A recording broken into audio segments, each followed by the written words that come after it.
তোমালোকে গণিত বিষয়টোক ভয় কৰা নেকি আৰু সহজভাৱে শিকিব বিচাৰা নেকি? তেনেহ'লে ৱেলকাম টু মেথ নাও।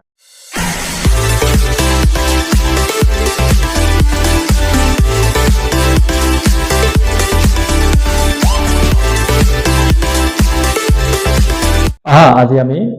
দশম শ্ৰেণীৰ অষ্টম অধ্যায় ত্ৰিকোণমিতি নামৰ অধ্যায়টি আমি সহজভাৱে শিকো। ত্ৰিকোণমিতি শিকিম কিয় বা ত্ৰিকোণমিতিৰ ব্যৱহাৰবিলাক আমি কৰিম ক'ত? প্ৰথমতে এইটো কথা জানিব লাগিব, নহ'লে আমি যিকোনো এটা কাম তাৰ ফল কি হ'ব সেইটোৱে যদি নাজানো তেতিয়াহ'লে আমি কামটো কৰিম কিয়? তাৰ এটা নিৰ্দিষ্ট শেষত এটা তাৰ পৰা ফল পাব লাগিব, তাৰ পৰা যিকোনো এটা আমাৰ সহায় হ'ব লাগিব, সুবিধা হ'ব লাগিব, হয়নে? এতিয়া চাব যদি যাওঁ আমি ত্ৰিকোণমিতি শিকিম কিয়? তোমালোকে যদি দেখিছা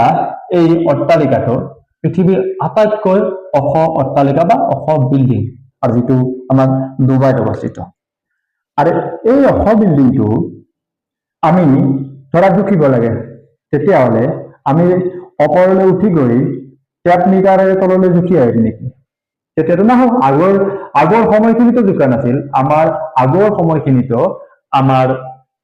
জ্ঞানী ব্যক্তিসকলে আমাৰ কি কৰিছিল যে গ্ৰহ নক্ষত্ৰৰ দূৰত্ব কিমান সেইবোৰ উলিয়াবলৈ আনকি ত্ৰিকোণমিতিৰ ব্যৱহাৰ কৰিছিল। গতিকে আজিৰ আধুনিকতা যুগত যদি আমি এই বিল্ডিংটোৰ ওপৰলৈ যাওঁ আৰু ওপৰলৈ গৈ টেপ মিটাৰে জুখিব চেষ্টা কৰো, সেইটো জানো সম্ভৱ হ'ব বা সেইটো জানো সঠিক হ'ব আজিৰ দিনত? গতিকে আমি ইয়াক টেপ মিটাৰেৰে নুজুখি ইয়াক আমি ত্ৰিকোণমিতিৰ ব্যৱহাৰৰ সহায়তো আমি ইয়াৰ উচ্চতাটো উলিয়াব পাৰোঁ। কেনেকৈ উলিয়াব পাৰোঁ? ধৰা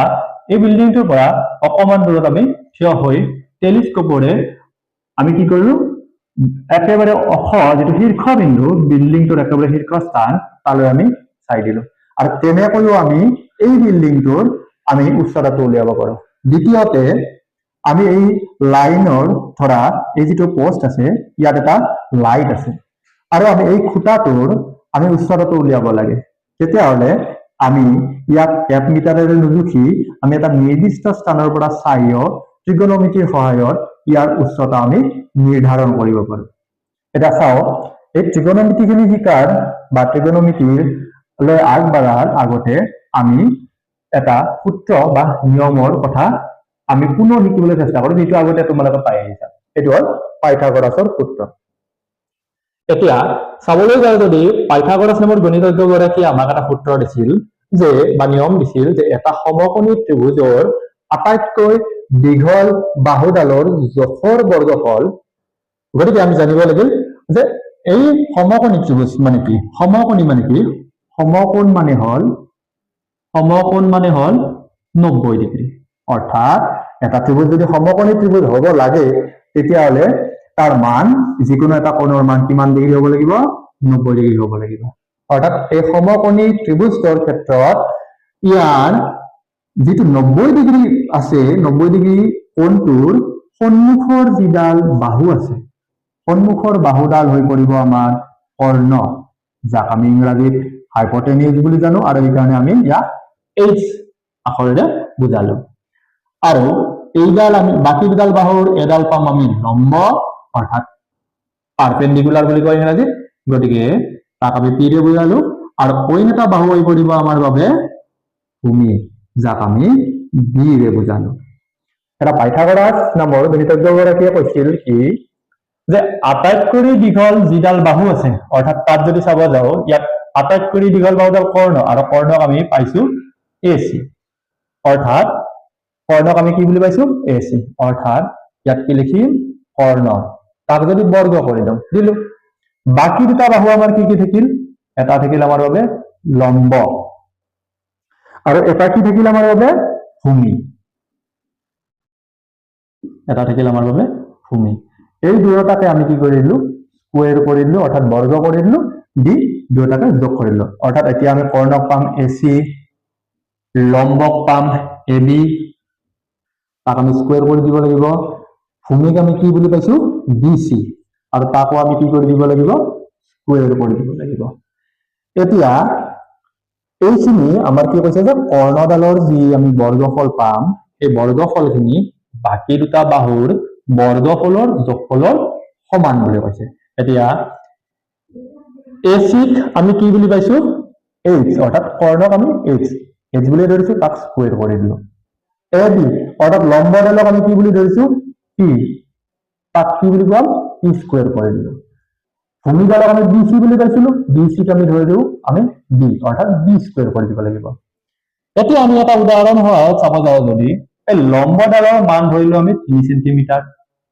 ভূমিডালৰ মান ধৰিলো আমি 4 সেন্টিমিটাৰ। এতিয়ালৈকে আমাক কৰ্ণডালৰ মান দিয়া নাই, আৰু আমি চাওঁ যে এই পাইথাগোৰাছৰ সূত্ৰ ব্যৱহাৰ কৰি এই কৰ্ণডালৰ মান আমি কেনেকৈ নিৰ্ণয় কৰিম। আমি এতিয়া কি কৰিম, আমিতো কৰ্ণৰ কোনো মান পোৱা নাই, গতিকে আমি কি কৰি দিম এইচ স্কুৱেৰ হিচাপে ৰাখি দিম। পিৰ মান অৰ্থাৎ লম্বৰ মান আমি কি পাইছো 3 অৰ্থাৎ 3 স্কুৱেৰ হৈ যাব। বি অৰ্থাৎ ভূমিৰ মান আমি কিমান পাইছো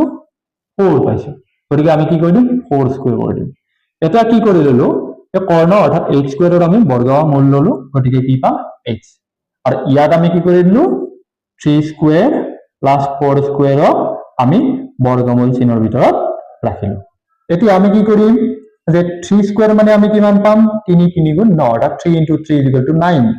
4 into 4 is equal to 16 অৰ্থাৎ 16 plus 9 is equal to আমি কিমান পাম 25, আৰু 25 আমি সকলোৱে জানো 25 এটা বৰ্গ সংখ্যা, আৰু বৰ্গ সংখ্যাটোৰ আমি বৰ্গমূল পাম 5 অৰ্থাৎ h সমান আমি কিমান পালো 5 অৰ্থাৎ h কোন আছিল যে ac অৰ্থাৎ কৰ্ণডালৰ মান আমি কিমান পালো 5 পালো। এতিয়া আমাক কৈছে নহয় যে এই দুটা বাহুৰ বৰ্গৰ যোগফলৰ সমান এইটো বাহুৰ বৰ্গ, তো আমি তাক আমি হয় নে নহয় আমি তাক চাম। এটা চোৱা যে আমি কি পাইছো h square is equal to p square plus b square. এতিয়া h স্কুৱেৰ মানে আমি h মানে পাইছিলো 5, গতিকে ইফালে কি হৈ যাব 5 স্কুৱেৰ। লম্ব অৰ্থাৎ পিৰ মান পাইছিলো 3, গতিকে হৈ যাব 3 স্কুৱেৰ। আৰু ভূমিৰ মান ভূমি বি বুলি ধৰিছিলো, বিৰ মান পাইছিলো আৰু ভূমিৰ মান পাইছিলো 4, গতিকে 4 স্কুৱেৰ হৈ যাব। এতিয়া চাব যদি যাও 5 স্কুৱেৰ সমান আমি কিমান পাম 25, 3 স্কুৱেৰ মানে আমি পাম 9, আৰু 4 স্কুৱেৰ মানে আমি পাম 16। এইখিনি পালো। এটা যদি চাব যাও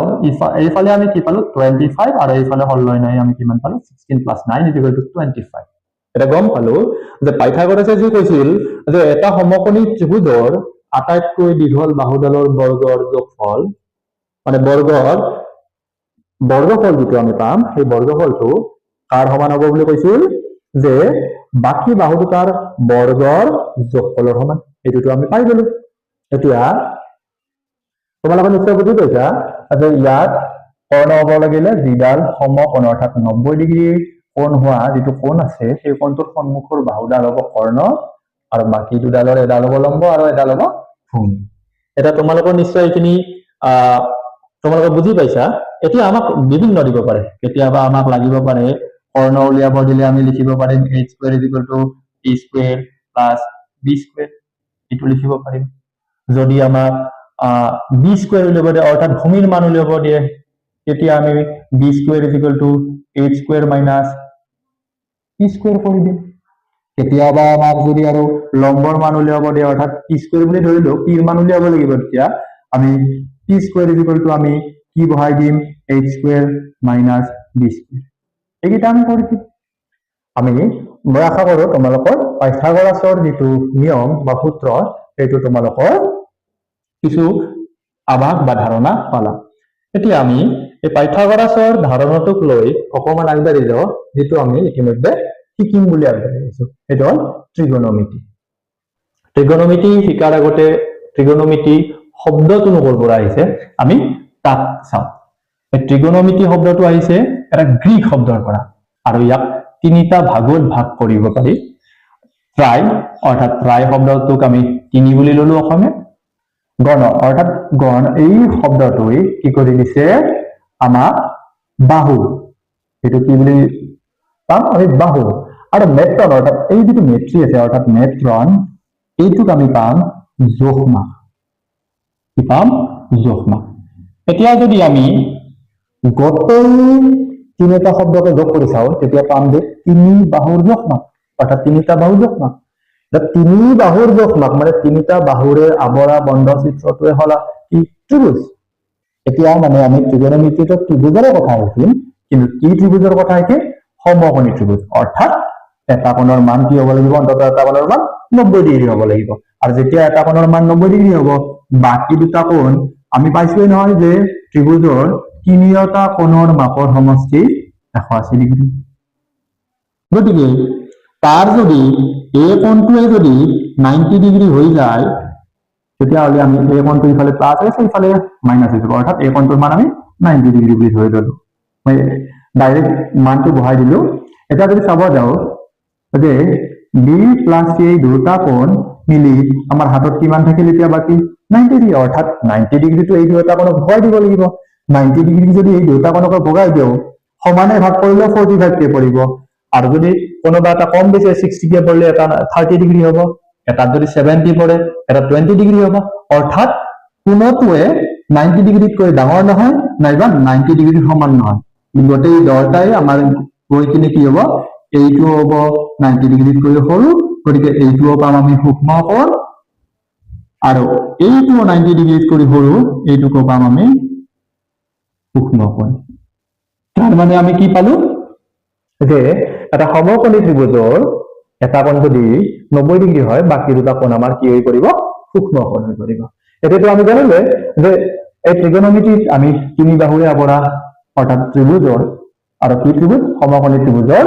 লৈ আমি আগবাঢ়িম। এতিয়া সমকোণী ত্ৰিভুজ এইটো যে দিছে পাইথাগোৰাছৰ সূত্ৰত, এইখিনি আমি পালো। এইখিনিৰ পৰা আমি এতিয়া নতুনকৈ ত্ৰিকোণমিতিৰ ক্ষেত্ৰত ইয়াৰ লগত কি সম্বন্ধ জড়িত হৈ আছে, লগতে পাইথাগোৰাছৰ সেই সূত্ৰ আৰু ত্ৰিকোণমিতিৰ মাজত কি পাৰ্থক্য আছে, সাধাৰণ পাৰ্থক্য আছে, আমি সেইখিনি চাম। আমি ধৰি ললো এটা ত্ৰিভুজ, একে ত্ৰিভুজে ধৰি ললো একে নামেৰে ABC ত্ৰিভুজ, য'ত বি কোণটো আমাৰ সমকোণ। এনেকে চিন্তা মানে আমি কি বুজাইছো যে ত্ৰিভুজটো এটা সমকোণী ত্ৰিভুজ। এতিয়া চাবলৈ যাওঁ যদি আমি ইয়াত কোনো এটা নিৰ্দিষ্ট এই দুয়োটা কোণৰে কোনো এটা নিৰ্দিষ্ট কোণক ধৰি আমি কাম কৰা নাই, কিন্তু যেতিয়া আমি এই সমকোণী ত্ৰিভুজটোক লৈ আমি ত্ৰিকোণমিতিত যাম, তেতিয়া আমি কি পাম? আমি এটা নিৰ্দিষ্ট কোণক লৈ আগবাঢ়িম। আৰু এই নিৰ্দিষ্ট কোণটোক আমি এটা এলফাবেটিকেলি ধৰিব পাৰো। এই এলফাবেটিকেলি ধৰিলে এইটোক আমি থিতাৰে ধৰিব পাৰো। এইটো থিতা, এইটো এটা এলফাবেটিকেলি ধৰিব পাৰি কোণৰ যে থিতা, কোণৰ মানটো কিমান? থিতা বুলি ধৰিছো। এতিয়া পাইথাগোৰাছৰ সূত্ৰত কোনো নিৰ্দিষ্ট ধৰা নাছিলো, কিন্তু ত্ৰিকোণমিতিৰ ক্ষেত্ৰত যেতিয়া আমি এটা নিৰ্দিষ্ট কোণ আমি ধৰি লম। আৰু ত্ৰিকোণমিতিত আমি কি পাৰিম? যদি এই দুটা বাহুৰ মান দিয়া থাকে, তেতিয়াহ'লে আমি এই কোণটোৰ মান উলিয়াব পাৰিম। আকৌ এই কোণটোৰ মান যদি আমাক এটা যিকোনো কোণটোৰ মান দিয়া থাকে 60 ডিগ্ৰী দিলে, আমি অইন বাহুৰ মানখিনিও উলিয়াব পাৰিম। কিন্তু পাইথাগোৰাছত আমি কোনো ধৰণৰ কোণৰ কথা আমি অনা নাছিলো, কিন্তু ত্ৰিকোণমিতিত অহাৰ লগে লগে এই সমকোণী ত্ৰিভুজৰ যেতিয়া ত্ৰিকোণমিতিত আনিলো, তেতিয়া আমি কোণৰ বিষয়েও আমি পাব পাৰিম। কিমান কোণৰ মান কিমান হ'ব, গোটেইবিলাক পাব পাৰিম। এতিয়া চাও যে আমি ক'লোৱে নহয় যে ত্ৰিকোণমিতিত এটা নিৰ্দিষ্ট কোণক লৈহে আগবাঢ়িম। এটা চাবলৈ গ'লে এই কোণটোৰ মান কিমান ডিগ্ৰী হ'ব? 90 ডিগ্ৰী। আৰু আমি ধৰি লৈছো নহয় এইটো হ'ব থিতা, আৰু তেতিয়া এইটো যদি থিতা মান হয়, এইটো আমি কিমান পাম? 90 ডিগ্ৰী মাইনাছ থিতা, অৰ্থাৎ থিতাৰ পৰা এইটো থিতা হলে 90 পৰা থিতা গলে যিমান বাকী ৰব এইটো কোণৰ মান হ'ব, সেইটো বাদ দিয়া। এতিয়া আমি কি কৰিম? ইয়াতো আমি 90 ডিগ্ৰীৰ যিডাল সন্মুখৰ বাহু, আমি তাক কৰ্ণ বুলিয়ে পাম, আমি যাক এইচ বুলিয়ে এইচৰে বুজাম। কিন্তু ইয়াক আমি এডাল লম্ব এডাল ভূমি বুলি ক'ব পাৰো। কিন্তু ত্ৰিকোণমিতিত যেতিয়া আহিম, তেতিয়া আমি কি পাম? যে যিটো আমি নিৰ্দিষ্ট কোণ ধৰিছো, অৰ্থাৎ কি কোণ ধৰিছো? থিতা। এই থিতাৰ যিটো আমাৰ সন্মুখৰ বিপৰীত বাহু আছে, সেইডালহে সদায় আমাৰ ক্ষেত্ৰত কি হৈ পৰিব? লম্ব হৈ পৰিব। অৰ্থাৎ আমি এই কৰ্ণক আমি ধৰিলো ধৰা স্মল এইচ ৰে, লম্বক ধৰিলো আমি স্মল পি ৰে, আৰু যিডাল সন্নিহিত বাহু অৰ্থাৎ লাগি আছে এই বাহুডালক আমি পাম ভূমি, যাক আমি স্মল বি ৰে বুজাম। এতিয়া কি পালো? যে ABC ত্ৰিভুজৰ যদি থিতা কোণটো লৈ আগবাঢ়ো, থিতা কোণটো কোণ আছে? চি কোণটোক লৈ আগবাঢ়ো, তেতিয়াহ'লে এই ক্ষেত্ৰত লম্ব লম্ব আমি কি পাম লম্ব পাম AB তাৰপিছত আমি কৰ্ণ পাম কৰ্ণ কি পাম AC পাম আকৌ যদি আমি ভূমিৰ ক্ষেত্ৰত যাওঁ ভূমি পাম আমি কিমান পাম BC পাম এতিয়া চোৱা আমি আকৌ এটা বেলেগ ত্ৰিভুজ ধৰি একেই সমকোণী ত্ৰিভুজে কিন্তু আমি কোণটো সলনি কৰি আমি চাও ইয়াত কিবা আমি পাৰ্থক্য পাও নেকি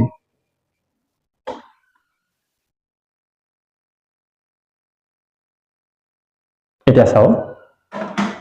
আজি এইটো এটা ত্ৰিভুজ একেই ইয়াৰ এটা কোণৰ মান 90 ডিগ্ৰী অৰ্থাৎ সমকোণী ত্ৰিভুজ এতিয়া অলপ আগতে আমি ধৰিছিলো C কোণটো থিটা কোণ বা C কোণটো ধৰিছিলো এতিয়া আমি ধৰি যাম A কোণটো আৰু তাক এলফাবেটিক্যালি ধৰিলো আমি থিটা এতিয়া যদি চাও এই ক্ষেত্ৰত C যেতিয়া C কোণটো ধৰিলে আগবাঢ়িছিলো লম্ব পাইছিলো E কিন্তু এতিয়া যদি আমি চাব যাম A কোণৰ সন্মুখৰ বিপৰীত বাহুডাল এইডালে গতিকে লম্ব হৈ পৰিব এইডাল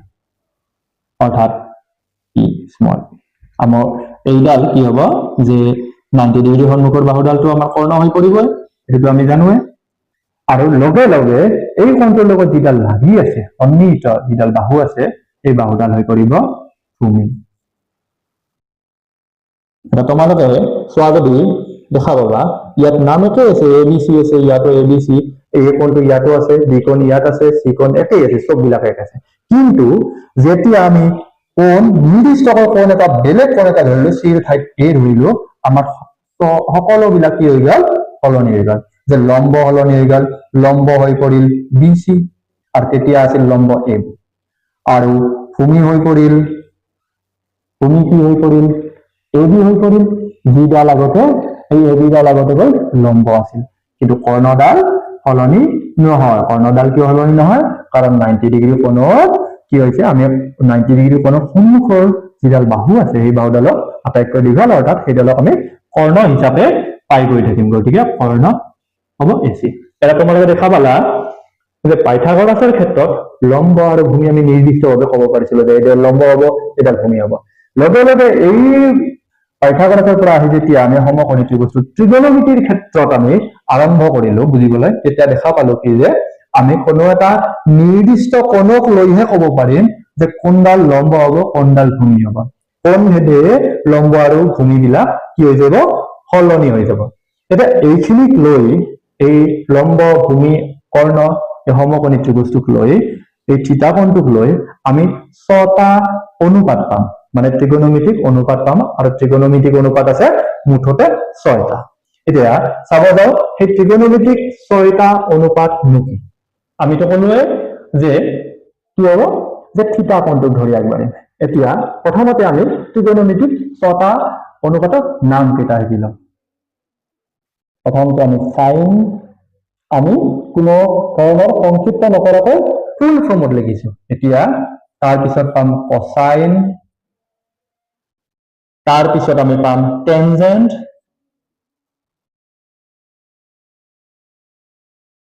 তাৰ পিছত পাম কোটেনজেন্ট তাৰ পিছত পাম সেকেন্ড আৰু তাৰ পিছত পাম কোসিকেন্ট অৰ্থাৎ এইকেইটা আমি কেইটা পালো 6টা অনুপাত পালো এই 6টা অনুপাতক আমি এতিয়া এটা সমকোণী ত্ৰিভুজ লৈ এটা নিৰ্দিষ্ট আমি কোণ ধৰি আগবাঢ়ো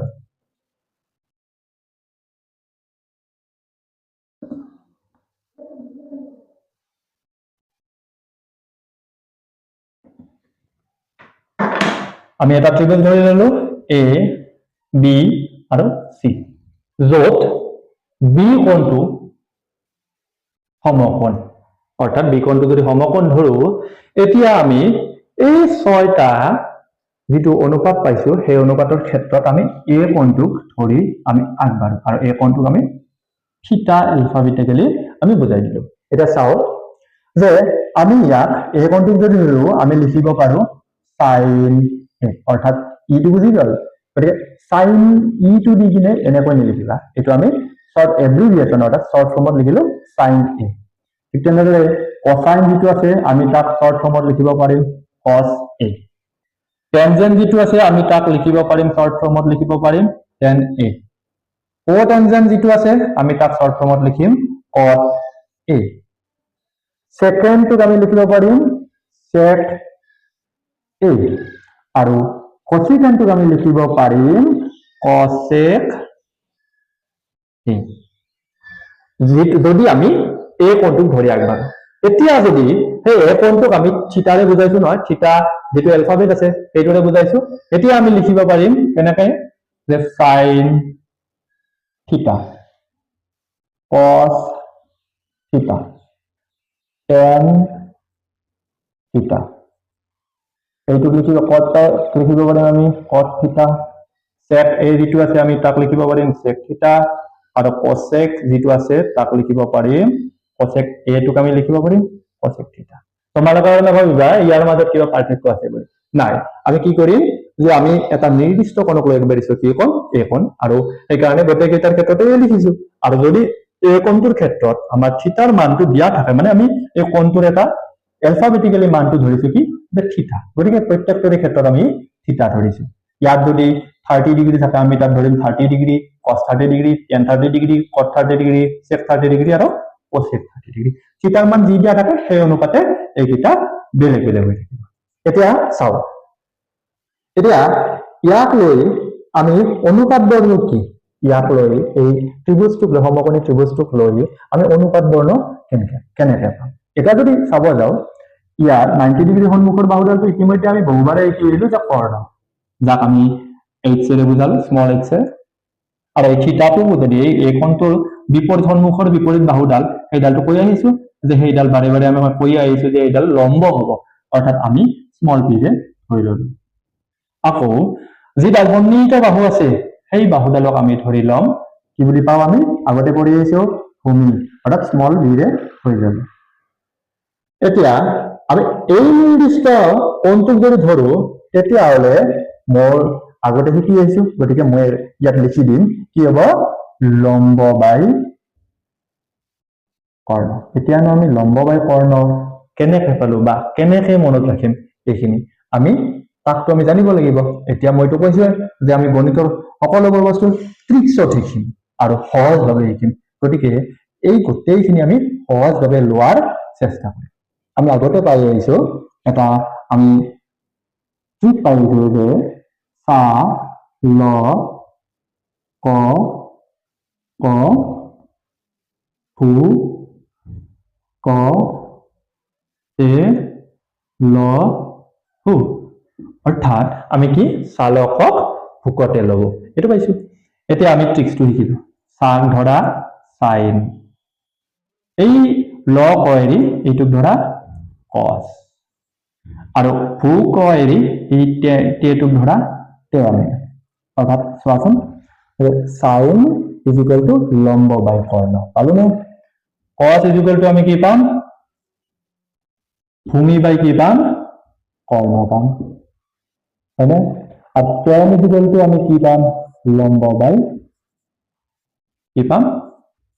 ভূমি পাম এটা যদি চাও এই ক্ষেত্ৰত প্ৰতিটোৰে ক্ষেত্ৰত আমি থিতা কোণটো ধৰিছো গতিকে লম্ব কোণডাল হ'ব p কৰ্ণ কোণডাল হ'ব h আকৌ cosৰ ক্ষেত্ৰত আমি কি পাম ভূমি কোণডাল পাম b আৰু কৰ্ণ কোণডাল পাম h আকৌ এইফালে যদি চাব যাও টেনৰ ক্ষেত্ৰত আমি লম্ব পাম থিতাটোক ধৰি আমি লম্ব পাইছো p আৰু ভূমি পাইছো কি পাইছো ভূমি b পাইছো অৰ্থাৎ এই তিনিটা পালো বাকি এই তিনিটানো আমি কিয় চোৱা নাই এইটো তোমাক কৈ দিম এই তিনিটা জানিলে আমি এই তিনিটাও জানিম আৰু কেনেকৈ জানিম আমি এটা নতুন বস্তু শিকিব লাগিব য'ত আমি কওঁ ৰেচিপ্ৰকেল ৰিলেশ্যন অৰ্থাৎ বিপৰীত সম্বন্ধ এটা আছে তাৰ পৰা এইখিনিৰ পৰা সহজে আমি এইখিনি পাম এতিয়া চোৱা তোমালোকে এইটো মনত ৰাখিবা নহলে এটা আমি হিন্দীত পাওঁ যে পণ্ডিত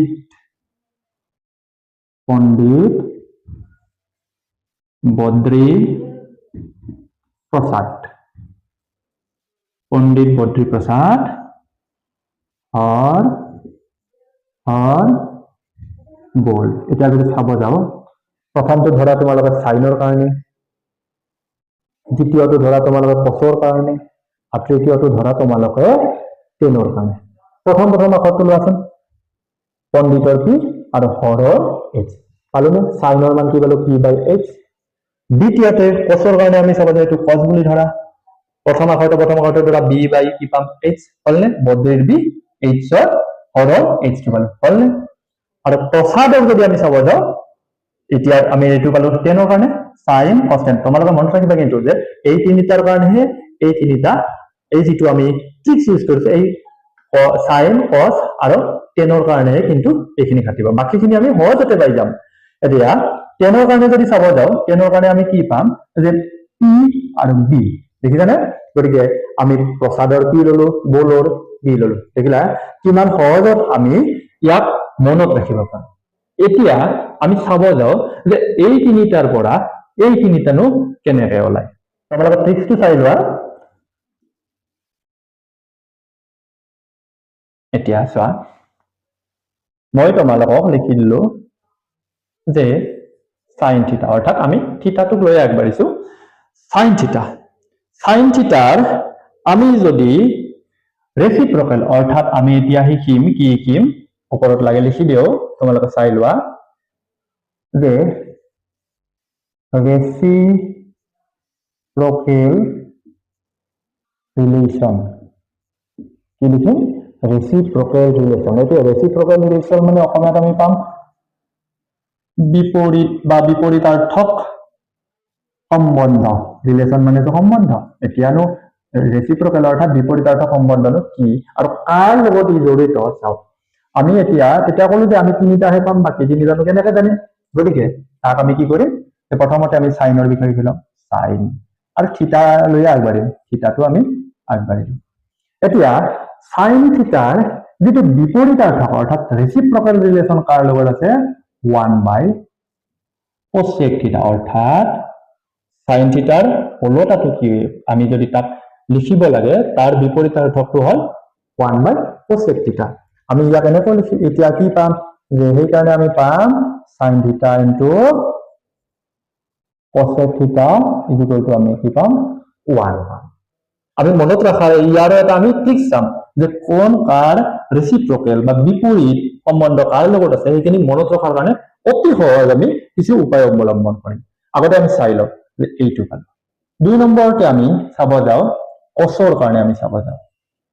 cos থিটাৰ কাৰণে আমি ৰেচিপ্ৰকেল পাম 1 / sec থিটা এইকাৰণে আমি কি পাম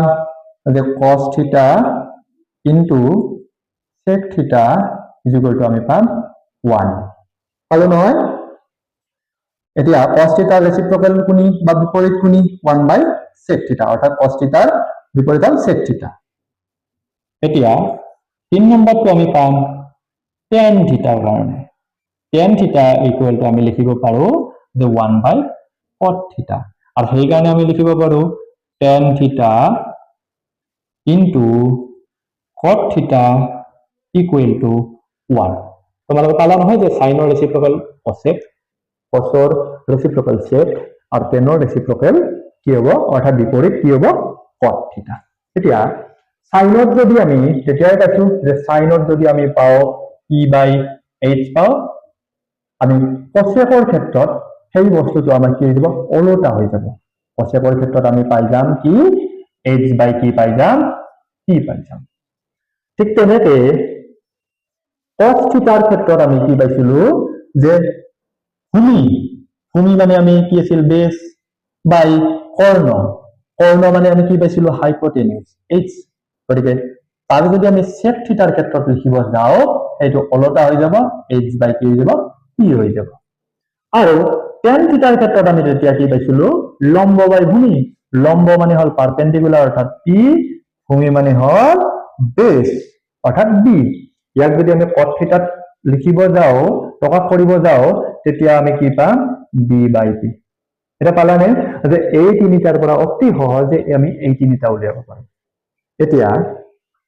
আমি এটা কথা প্ৰমাণ কৰিব যাও যে sin থিটা * cosec থিটা = 1 নো কিয় আমি এনে সহজতে আমি চাব যাও কেতিয়াবা আমাৰ লাগিব পাৰে নহয় যে sin থিটা * cosec থিটা কেনেকৈ 1 হল এটা চাও যে sin থিটা অলপ আগতে আমি কি পাইছিলো p by h পূৰণ অৰ্থাৎ ইনটু cosec থিটাৰ কাৰণে আমি কি পাইছিলো h বাই কি পাইছিলো কি পাইছিলো এতিয়া এই h ওপৰত চলে গ'ল আৰু p অৰ্থাৎ পাৰপেন্ডিকুলাৰ কি গ'ল কাটাকাটি যাই কিনে আমি তাৰ মান কি পালো 1 এটা গম পালো যে sin থিটা ইনটু cosec থিটা ইকুৱেল টু কি হয় 1 এটা তোমালোকক কৈছো নহয় যে এই ৰিলেচন বিলাক মানে কোন কাৰ বিপৰীত আমাৰটো কেতিয়াবা ওলটা পাল্টাও লাগিব পাৰে গতিকে আমি আৰু ইমান টানকৈ কিনে গতিকে আমি এইখিনি বস্তু আমি সহজ ঠিকাৰ কাৰণে চেষ্টা কৰিম তোমালোকে যি আমি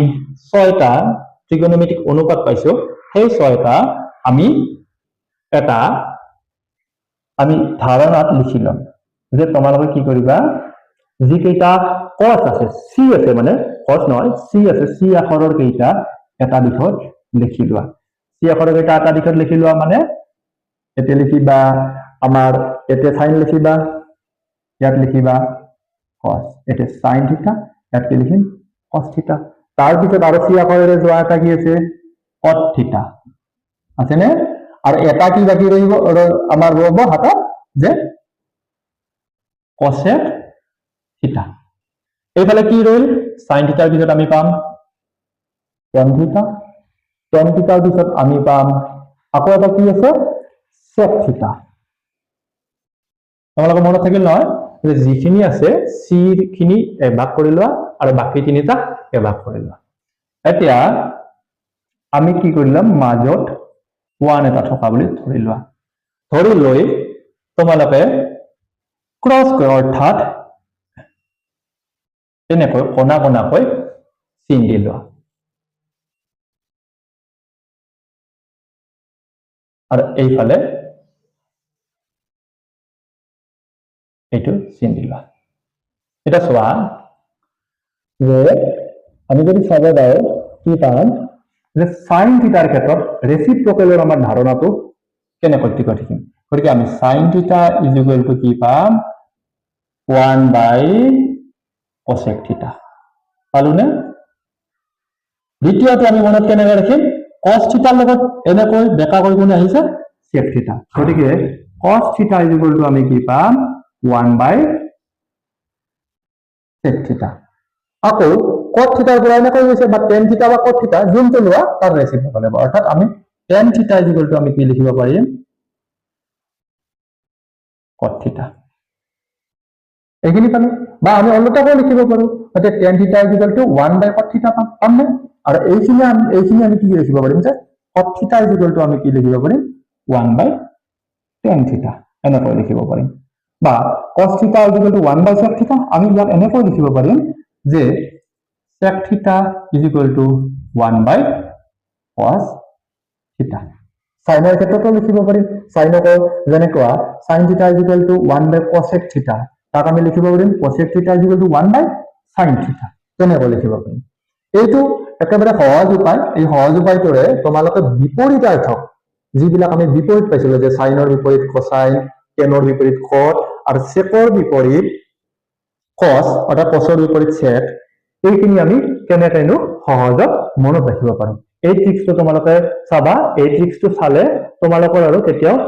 ওলটা নালাগে আৰু কেতিয়াও তোমালোকে কঠিনভাৱে মনত ৰাখিব লগা নহয় এইটো চালে এটা এই চিত্ৰটোৰ পৰা বা এই ট্ৰিক্সটোৰ পৰা আমি এই বুদ্ধিটোৰ পৰা বিভিন্ন ধৰণৰ আমি ত্ৰিকোণমিতিক কিছুমান অভেদ বা ত্ৰিকোণমিতিক কিছুমান অনুপাত আমি সহজতে পাই যাম এতিয়া আমি কিছুমান যেনেকুৱা আমি পাও নহয় যে তোমালোকে যদি চোৱা তেতিয়া পাবা এইবিলাক ত্ৰিকোণমিতিৰ যিটো পাঠটোৰ পৰা তোমালোকে আগবাঢ়ি গৈ থাকিবা তোমালোকে পাবা tan theta is equal to sin theta by cos theta এইবিলাক tan theta is equal to sin theta by cos theta বা আমি বিভিন্ন ধৰণৰ পাম এই যে tan theta is equal to আমি sin theta by cos theta পালো এইবিলাকো আমি মনত ৰাখিব লাগিব কিন্তু এইবিলাক আমাৰ এই সম্বন্ধবিলাক আমাৰ অনুপাতবিলাকনো আমি কেনেকৈ সহজতে আমি মনত ৰাখিব পাৰো তাক চাম এতিয়া আমি কি কৰিছিলো যে আমি ইয়াত কি লিখিছিলো sin থিটা এতিয়াও তেনেকৈ লিখা যে যিবিলাক cos থিটা c আখৰেৰে আছে সেইবিলাক এই এটা দিশত এক মানে ডিলিট কৰি লিখিলো cos থিটা তাৰ পিছত আমি কি পাম cosৰ পিছত cot থিটা পাম আৰু তাৰ পিছত আমি কি পাম cosec থিটা অৰ্থাৎ দেখিলানে আমি c আখৰৰ যি কেইটা আছে এই কেইটা আমি এটা দিশত লৈ লৈছো আৰু বাকি কেইটা আমি এটা দিশত লৈ লৈছো তোমালোকে এইটো কিন্তু খুব ভালকৈ মনত ৰাখি দিবা এটা চোৱা এনেকুৱা সম্পৰ্কবিলাক এনেকুৱা tan থিটা যে tan থিটা সমান যে আমি sin থিটা বাই cos থিটা পালো এনেকুৱা বা sin থিটা ইকুৱেল টু আমি ক'ব পাৰো যে cos থিটা বাই cot থিটা এইবিলাকনো আমি কেনেকৈ পাইছো বা আমি ক'ব পাৰো যে cot থিটা ইকুৱেল টু cosec থিটা বাই sec থিটা এইবিলাকটো আমি মনত ৰাখিব লাগিব কিন্তু আজিৰ দিনত আৰু আমি ইমান কঠিনকৈ মনত ৰাখিম নেকি নাৰাখো গতিকে এইবিলাক আমি এই ট্ৰিক্সটোৰ দ্বাৰা আমি মনত ৰাখিম এটা কি কৰিবা যে এইটো আমি দুটা ভাগ কৰি ললো এই এটা ভাগ আৰু এই এটা ভাগ দুটা ভাগ কৰি ললো এতিয়া অতি সহজে তোমালোকে কি কৰিবা যিটো ধৰা আমি সাইনক ধৰিম ইয়াত 1 নম্বৰ বুলি দিয়া সাইনৰ পৰা গৈ আমি কি কৰিম 2 নম্বৰ আৰু 3 নম্বৰ ধৰিম অৰ্থাৎ ফাৰ্স্ট মানে আমি কি ধৰিছো সাইন ধৰিছো গতিকে এইটোৱে ধৰা লাগে আমি সাইনৰ ক্ষেত্ৰত আমি tan এ ধৰিলো ফাৰ্স্টটো আমি কি ধৰিছো tan ধৰিছো tan থিটা ধৰিছো গতিকে ইয়াত আমি 1 নম্বৰ দিলো এতিয়া চোৱা ফাৰ্স্ট ইজ ইকুৱেল টু আমি কি কৰিম সেকেন্ড বাই থার্ড সেকেন্ড বাই থার্ড পালোনে গতিকে সেকেন্ডত কি আছে সাইন থিটা থার্ডত আমি কি পাইছো cos থিটা অতি সহজ হয়নে যে এই কেইটা যদি আমি অনুপাত কেইটা মনত ৰাখিব লাগে সম্বন্ধবিলাক মনত ৰাখিব লাগে গতিকে আমি কিমান মনত ৰাখিম আমাৰ কেতিয়াবা হয়তো আমাৰ যদি খুব দৌৰাদৌৰি হয় আমাৰ অলতা লাগি যাব কিন্তু যদি আমি এই ধাৰণাটো বা এই বুদ্ধিটো আমি ব্যৱহাৰ কৰো তেতিয়াহলে আমাৰ কেতিয়াও ভুল নহয় এতিয়া আমি কতৰ পৰা যদি চাব যাওঁ আমি কতৰ পৰা চাব যাম আমি cot থিটা ইজ ইকুৱেল টু যদি অলতা কৰা হও তেতিয়াও আমি কি পাম যে cos থিটা বাই sin থিটা এতিয়া অলপ আগতে আমি শিকিছিলো নহয় যে tan থিটাৰ অলতা কোনি হ'ব বা বিপৰীত কোনি আছিল cot থিটা আছিল নে এতিয়া চোৱা tan থিটাৰ sin থিটা বাই cos থিটা আৰু cot থিটাৰ cos থিটা বাই sin থিটা অলতা হৈ গৈছে আৰু এই বুদ্ধিটো আমাৰ সম্পূৰ্ণৰূপে খাটি গৈছে ঠিক তেনেকৈ আমাক যদি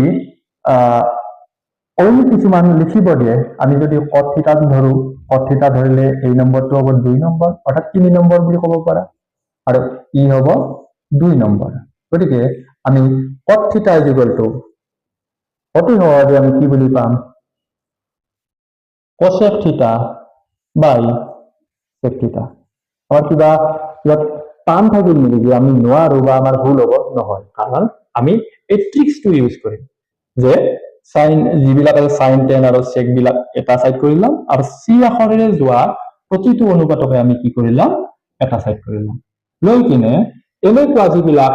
সম্বন্ধ বা অনুপাত আছে এই সম্বন্ধ বা অনুপাত বিলাকক আমি এই ট্ৰিক্সটোৰ দ্বাৰা আমি কি কৰিলাম সমাধান কৰি ল'ব পাৰিম যে প্ৰথম এই যোনটো ধৰো যিটো ধৰো আমি সেই ধৰাটোক আমি 1 নম্বৰ বুলি ধৰি লৈ দ্বিতীয়টো বাই তৃতীয়টো অৰ্থাৎ first is equal to second by third এইটো তোমালোকে মনত ৰাখিবা অৰ্থাৎ ফাৰ্স্ট ইজ ইকুৱেল টু আমি কি পালো সেকেন্ড বাই থার্ড এইটো আমি পালো এতিয়া আমি চাব যাম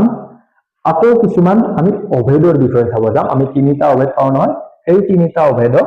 এই সম্পৰ্কটোৰ দ্বাৰা আমি কেনেকৈ উলিয়াব পাৰিম তাক চাব যাম ত্ৰিকোণমিতিক অভেদ কি কি আমি ত্ৰিকোণমিতিক অভেদ অৰ্থাৎ যেটো আমাৰ ফান্ডামেন্টাল আইডেন্টিটিজ বুলি কয় ইংৰাজীত আমাৰ কয় ফান্ডামেন্টাল আইডেন্টিটিজ অৰ্থাৎ এইখিনি কম আমি ফান্ডামেন্টাল আইডেন্টিটিজ এই ফান্ডামেন্টাল আইডেন্টিটিজ খিনিক আমিনো কেনেকে মনত ৰাখিম যেনেকুৱা এটা আমি প্ৰথমতে আমি এটা পাওঁ যে sin square theta plus cos square theta is equal to 1 এই এটা হবে sin square theta plus cos square theta is equal to আমি পাওঁ 1 ইয়াকনো আমি কেনেকে পালো আকৌ এটা অভেদ আছে যে tan square theta plus আমি যদি তাৰ লগত যদি 1 প্লাস কৰি দিও তেতিয়া আমি পাম sec square theta এই এটা অভেদ 3 নম্বৰতে আমাৰ এটা অভেদ আছে 1 plus cos square theta এই অভেদটোৰ পৰা আমি পাম cosec square theta কি পাম cosec square theta এতিয়া এই তিনিটা আমি মনত ৰাখিব লাগিব কিন্তু এই তিনিটা আমি কোনো ধৰণৰ আমাৰ কঠিন নোহোৱাকৈ বা আমি ট্ৰিক্সৰ দ্বাৰা এই তিনিটা সহজভাৱে শিকিলাম এটা চাবা যে আমি কি কৰি ললো ইয়াত আমি এটা 1 বহাই দিলো ইয়াত 1 বহাই দি আমি কি কৰি ললো এনেকৈ এটা চিন দি ললো আকৌ এনেকৈ এটা চিন দি ললো আকৌ এনেকৈ আমি এটা চিন দি ললো অৰ্থাৎ আমি যদি চাব যাও তেতিয়া মানে কি হ'ব যে sin square কেনেকৈ আহিছে sin square theta অৰ্থাৎ যদি sin theta ৰ পৰা এনেকৈ গৈ 1 আহি পাইছে গতিকে আমি যদি লিখো sin square theta plus cos square theta অর্থাৎ গতিকেইটাতে যদি স্কয়ার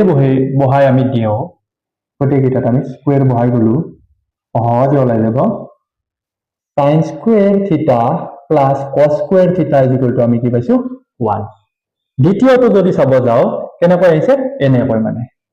এনেকৈ আহিছে গতিকে tan square theta plus 1 is equal to আমি কি পাইছো sec square theta আকৌ যদি চাব যাও যে 1 plus cos square theta is equal to আমি কি পাইছো cosec square theta এটা সোয়া আমি ট্রিগোনোমেট্রিক অভেদ কেইটা যদি আমি মনত ৰাখিব লগা হয় আমি জানো আমাৰ মনত থাকিব কিন্তু কেতিয়াবা যদি আমাৰ দৌৰাদৌৰি হয় এই ট্ৰিগোনোমেট্ৰিক অভেদখিনি আমাৰটো উল্টা পাল্টাও লাগি যাব পাৰে আমি ভুলও কৰি দিব পাৰো কিন্তু যদি এই বুদ্ধিটো আমি ব্যৱহাৰ কৰো তেতিয়া হলে আমি ট্ৰিগোনোমেট্ৰিক অভেদখিনি কেতিয়াও আমাৰ ভুল নহয় আশা কৰো তোমালোকে মোৰ এই ক্লাসটো ভাল পাইছা আৰু যদি ভাল পাইছা তেন্তে লাইক সাবস্ক্ৰাইব আৰু বন্ধুবৰ্গৰ মাজত শেয়াৰ কৰি দিবা